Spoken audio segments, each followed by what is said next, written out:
Alright, so let's do a tool video. So what you're looking at is just kind of a collection of, well, mostly basically company assets. I mean, the hammer's just chilling there, but everything else has been an investment with the company, even including, just a simple ladder.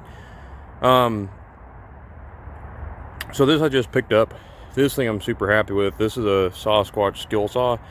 So I believe it's like 10 and a quarter. So, your other alternative is a little itty bitty thing. And that's why I say like a 7-inch. I probably got the dimensions completely wrong on that.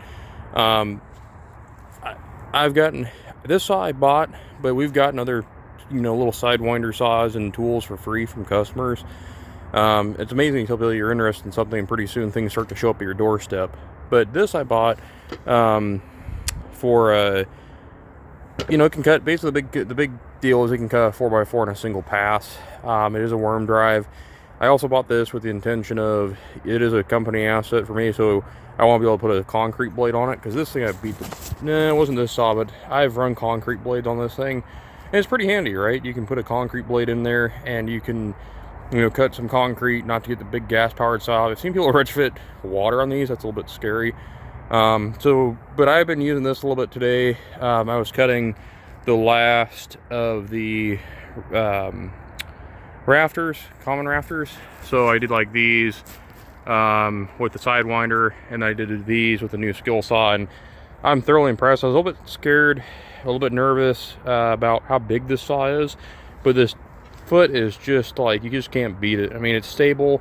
This stupid thing, it twists. It would just, you could never count on it being square, so you're always kind of overcompensating. If you're, hanging the saw out here, you're always kind of overcompensating.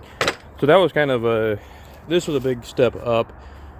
Way more saw than I need, but I also like having this handle up here. It just gets your hand away from the blade. Even one-handing this, I was a little bit nervous because it's a lot of power. There's a lot of, it kicks back or binds. This thing I've never liked, just because I don't like my hand being wrapped up that close. This is kind of like where I can see my hand. I know I'm not going to get in trouble, so that's pretty nice, and it's movable too. That comes off. But let's talk about Milwaukee. So I'm a red and black person. I've had DeWalt. I'm 30. I grew up with, we had early power tools. We had the old Makita stuff with like the long skinny batteries. We didn't used to have impact drivers. I remember impact drivers, like if you had an impact driver when I was in college, 12 years, actually 12, 13, 14 years ago, that beat the pants off everything. So I pretty much bought duplicates of everything. So last Friday, so it'll be Black Friday 2022, I shelled out some money and made another investment. So they had a deal running where for $599 you got the impact driver, you got the drill, and let's see what else. You got the little battery, you got a big battery, which I think that's the new one. This is the new one right here. And then you get the light, and I don't even know where the light is, but I think the light's maybe just even in the bag. You got just a normal charger, and then you got to grab 2 free tools. So you got a charger, and I got the hacksaw because they didn't have the angle grinder. Now this is a simultaneous rapid charger, so 2 batteries, same time, rapid. And then I also got the multi-tool. We had an old Dremel one. I've liked that quite a bit for doing things where you can't get a saw in there and you can't get it, just for doing quick stuff. I wish I had that more often.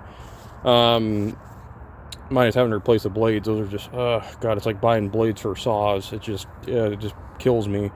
But anyway, so that's what I got. So I got, the deal was, you got the multi-tool, the drill, the impact, and flashlight and battery charger, and then in the 2 batteries, and you could pick whatever you think. So I think they had like a angle grinder, which I couldn't get, so I ended up getting the 2 free tools. So I've always kind of been a fuel fan, like, okay, so the saws are brushed. Okay, I can replace brushes. I don't really want to, but it's never been a big deal. I've had DeWalt stuff, and it just never, from having this stuff at the company I used to work for, you can't beat the pants I mean, I've never been able to find anything, maybe a Hilti, but I've never used Hilti, that can just drive something like, I mean, just drive like ledger screws, stuff like that. I mean, I've had these drills where, you know, smoke's pouring out of the back of them, and, you know, and they're still going. Like this one here, for example, I smoked it. It's hard to tell, but it's toast. I mean, that's what it's doing now. So it needs either fixed, rebuilt. I mean, I was driving I was using a 1/2-inch concrete bit with this in hammer drill mode, which I shouldn't have been doing. I should have been using my big impact hammer. And I mean, I couldn't even hang on to this. It was getting so hot. It felt like the plastic was going to start melting, and yet it still drills, but it's got some damage to it. So I've got a new one. The impact driver, once again. So this is one of the old ones we have.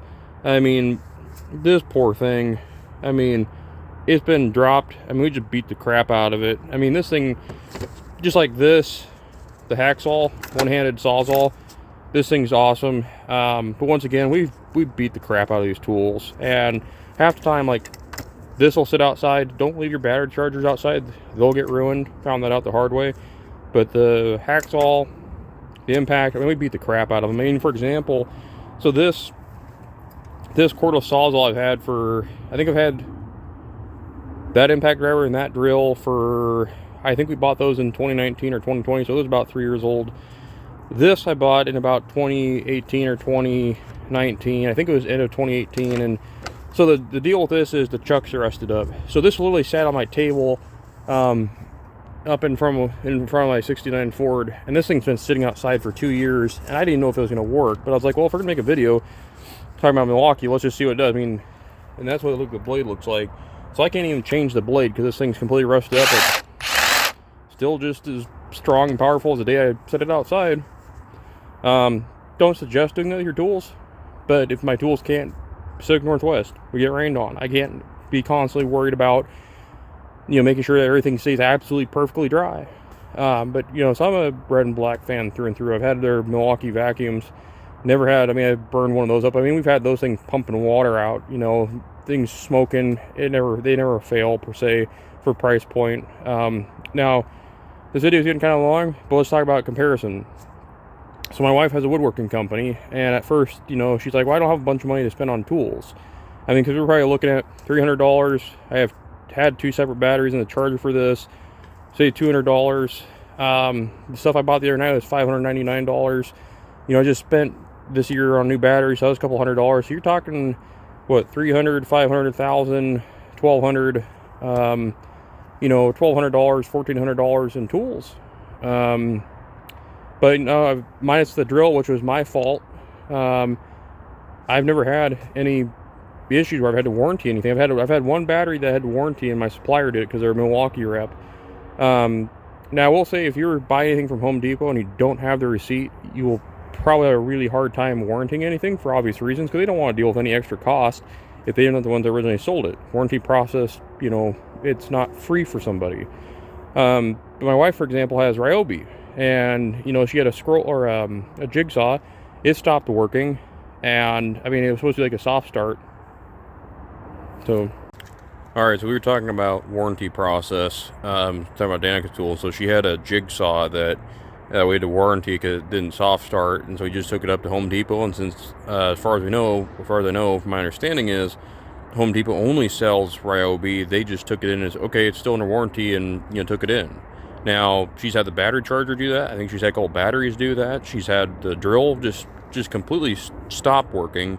But the thing is, yeah, I guess you could save some money, and they're always going to be able to warranty it. But at a certain point, I don't want to have to go through the deal of warranting stuff. You know, when we have to leave a job site to go warranty a tool, it just is lost time. As a general contractor, I don't have time to lose having to warranty tools, and then the trips back and forth, and then the impact to our job schedule. So I'd rather just pay for something and then know I can, A, get parts for it, which you can for this stuff, and then B, also know I can depend on this stuff. I'm not going to wonder, okay, are they going to randomly stop working? So,